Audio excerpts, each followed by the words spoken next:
bismillaahi raxmaan raxiim halkani waa janaalkeena runta wararka qodobada warkeena aad ku daawan doontaana waxaa ka mid noqon doona danjire james swan oo war cusub ka soo saaray doorashada soomaaliya eedeena u jeediyay madaxda maamul goboleedyada dalka.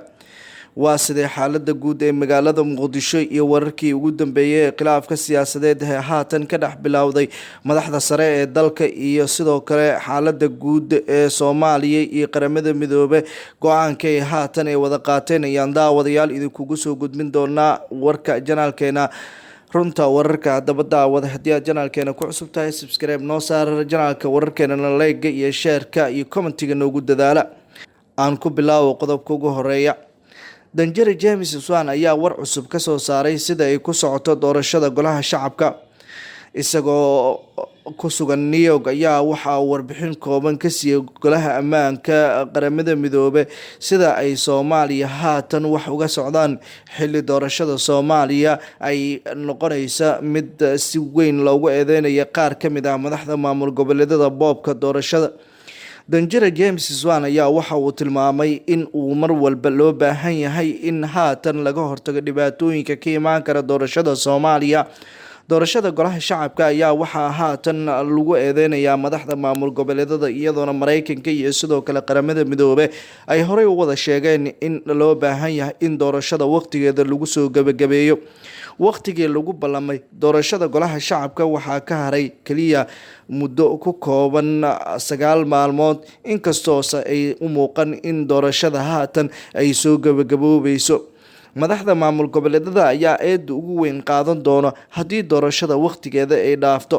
inkastoo madaxda maamul goboleedyada Hirshabelle, Koonfur Galbeed iyo sidoo kale Galmudug iyo heer gabagaba ah ay marayaan, balse Jubbaland iyo sidoo kale Puntland ayaa horey waxay u sheegeen inay gebi ahaanba doorashada hakiyeen, taasi oo ah caqabada ugu weyn ee haatan doorashada Soomaaliya ka dhex jirto. lama ogasa wax walba halka ay ku dambeyn doonaan inkastoo doorashada caqabadeedu weli ay taagan tahay. cabsi ayaa jirto oo ah in qaramada midoobay iyo Mareykanka ay toos ay u farageliyaan arrimaha doorashooyinka. Maxamed Xuseen Rooble ayaa horey wax loogu sheegay in uu mas'uul ka yahay doorashada golaha shacabka. haddii ay mar kale ay dib u dhacdana eedu ugu badan isaga dusha laga saari doono. kulamo ayuu la qaatay wakiilada qaramada midoobay ee u jooga Soomaaliya, balse kulamadaasi ayaa natiijo la'aan noqday. dhinaca kalena daawadayaal magaalada Muqdisho ayaa waxay martigelisay qaraxyo iyo dagaalo toos ah.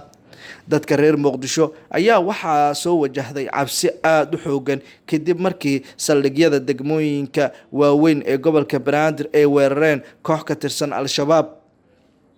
kooxdani ka tirsan Al-Shabaab ayaa weerar qaraxyo iyo dagaal ah waxay ku qaadeen saldhigga booliska degmada Kaxda ee gobolka Banaadir. dagaalkan ayaa waxaa Al-Shabaab ay u suuro gashay sida ay sheegayaan warar hoose aan helnay in saacado kooban ay la wareegaan saldhigga degmada Kaxda. si la mid ah deegaanka Daarusalaam oo hoostaga degmada Yaaqshiid ee gobolka Banaadir ayaa asna dagaal foolka fool ah uu ka dhacay. degmooyinka Shibis iyo Shangaani ayaa hoobiyaal lagu weeraray. dadka reer Muqdisho ayaa ka argagaxay waxa Muqdisho ka soconaya.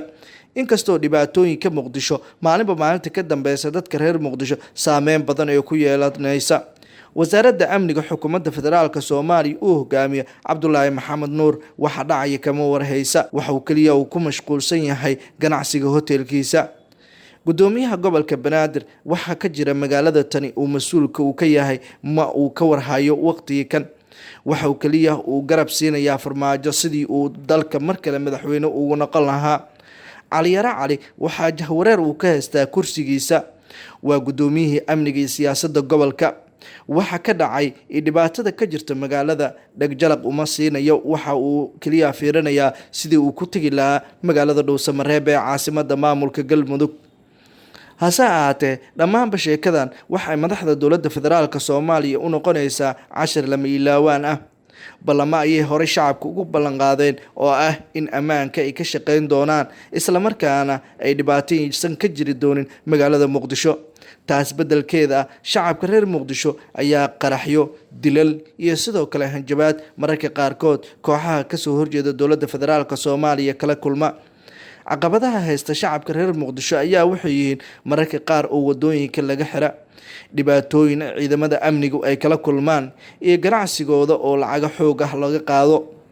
lama ogasa dadka shacabka waxa ay ku dambeyn doonaan haddii xaalku sidaani uu sii ahaado. Inkastoo doorashadu waqtigeeda lagu guda jiro, haddana uma muuqanayso in doorashada ay sii soconayso.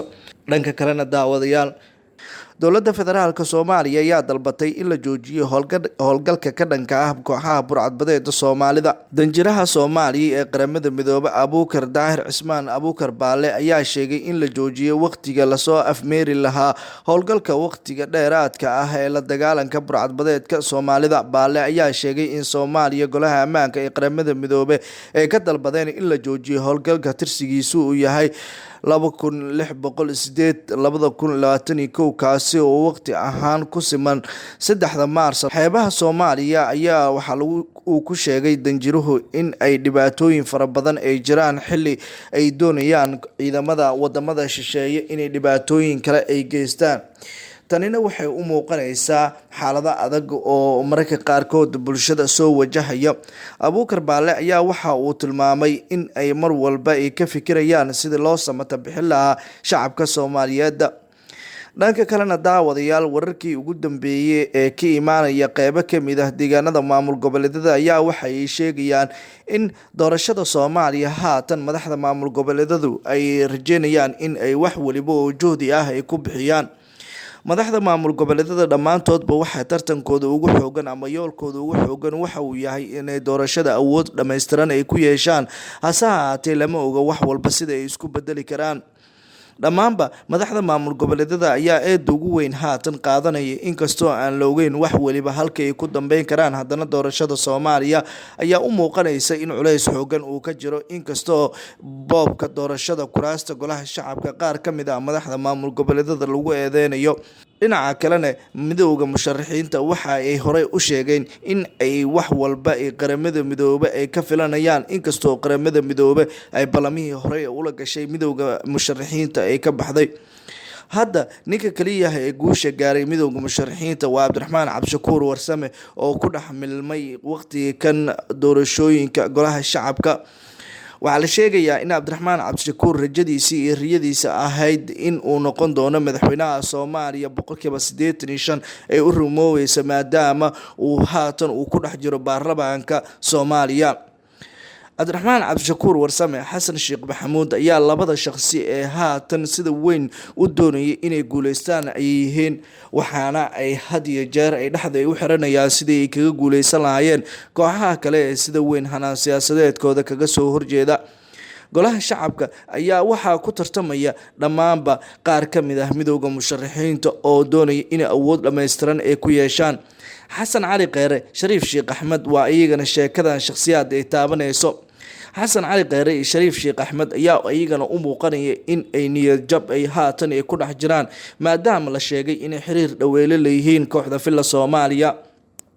Xasan Cali Kheyre ayaa ballanqaad waxa uu ka haystaa Maxamed Cabdulaahi Maxamed Farmaajo haddii uu mar kale madaxweyne noqdo, waxaa ra'iisul wasaaraha Soomaaliya loo magacaabi doonaa Xasan Cali Kheyre. Sidoo kale, Shariif Sheekh Axmed haddii uu noqdo madaxweynaha Soomaaliya, waxaa la ballan qaaday in kulanajiis amba shakhsiyaad kale oo Farmaajo ka agdhow loo magacaabayo ra'iisul wasaaraha Soomaaliya. Tanina waxay ka dhigan tahay in culayska siyaasadeed ee dalka ka jiro uu noqon karo mid maalinba maalinta ka dambeysa kasii daraya. Wararkii ugu dambeeyay ayaase waxay sheegayaan in xaaladaha adag ee mararka qaarkood jiri kara ay noqon doonaan kuwo saameyn badan bulshada ku yeelan kara. Guud ahaan daawadayaal, warkii oo aad ka daawanayseen janaalkeena runta wararka saaxiibayaal waanaga inta. Haddaba daawada, haddii aad janaalkeena ku cusub tahay, subscribe noo saar janaalka wararkeena, like iyo share iyo commentiga noogu dadaala. waadna mahadsantihiin. Nabadgelyo.